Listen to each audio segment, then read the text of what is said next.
Баршаңызға сәлем достар. Мен бүгін сіздерге сырты өте қытырлап тұратын фри жасап көрсететін боламын. Достар, біз торговый центрға, мысалға мегаға барған кезде аламыз ғой фри. Тура сондай сырты қытырлаған фриді дайындап көрсетемін. Достар, олай болса кеттік. Бірінші картошкамызды алып, сыртын жақсылап тап-таза етіп жуамыз дағыны. Осылай кесіп, соломка қылып барлығын тураймыз.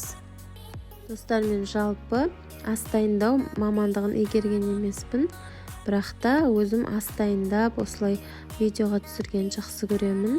Және қандай да бір ас дайындасам өте дәмді болып шығады, және барлық адамдардың көңілінен шығады. Сол себептен де осылай видеоға түсіріп YouTube каналыма жүктеп, сол арқылы өзімнің сүйікті ісімді дамытқым келді. Достар, мен екі мамандықты жақсылап игергенмін. Менің энергетик және бухгалтер экономист мамандығы бойынша екі жоғарғы оқу орнын бітірген диплом бар. Бірақ қазіргі таңда декреттік демалыстамын, бала күтіміне байланысты. Сол себептен осылай ас дайындаған видеоларымды YouTube каналымды жүргізу арқылы осылай видеоларымды салып, ары қарай қолға аламын деп шештім.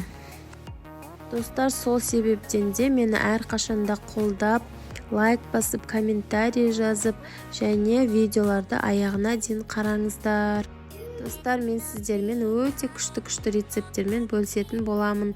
Алдағы уақытта менің видеоларымды жіберіп алмас үшін колокольчикті басып қойыңыздар. Әрі қарай кеттік достар. Картошкамыздың барлығын соломка қылып турап алдық. Одан соң жақсылап жуамыз. Одан кейін осылай салфеткаға кептіреміз. Өте құрғақ етіп кептіруіміз керек. Сол кезде сырты қытырлап шығады. Және ең қытырлақ болып шығу үшін фишкасын сіздерге алдағы видеода көрсететін боламын.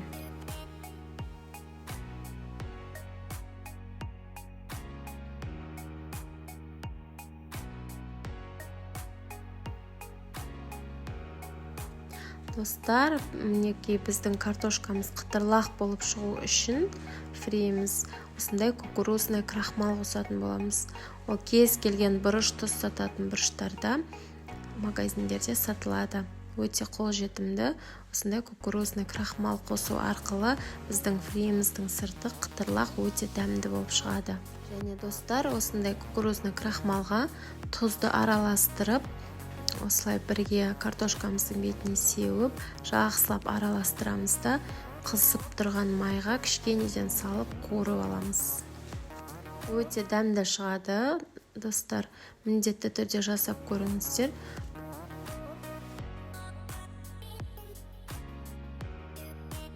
Мінекей достар, майға қуырып жатқан видеом осылайша қызартып қуырып аламыз.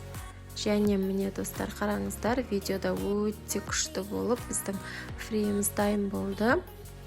Дайын болған фриімізді осылай соус жасасаңыздар болады, немесе кетчуппен осылай араластырып ұсынсаңыздар болады. Достар, ас болсын, міндетті түрде жасап көріңіздер.